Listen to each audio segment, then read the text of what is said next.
D'accord, donc tu n'es pas obligé de ne traiter que des cas de médiation en droit social. Tu n'as pas besoin d'être expert du dossier dans lequel tu vas intervenir. Alors, il y a un grand débat en la matière, et il y a des grands médiateurs dans la salle qui n'auront pas nécessairement la même position que moi là-dessus. Il y a un grand débat, parce que, voilà, on n'est pas monolithique, et c'est une bonne chose.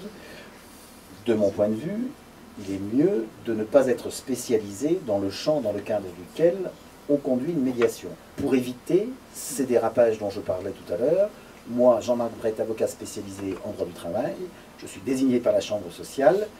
Il y a des choses qui vont se dire sur la règle de droit, je vais être tenté de coller un peu à cette règle de droit, parce que c'est ma culture initiale. Or, c'est surtout pas ce qu'il faut que je fasse.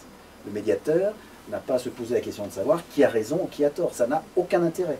Ce qui est intéressant, c'est de savoir pourquoi tu as le sentiment d'avoir raison et pourquoi moi j'ai le sentiment d'avoir raison.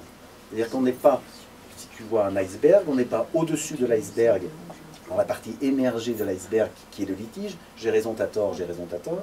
On est dans la partie immergée qui est celle de la conflictualité. On essaye de comprendre ce qu'est la conflictualité sous-jacente.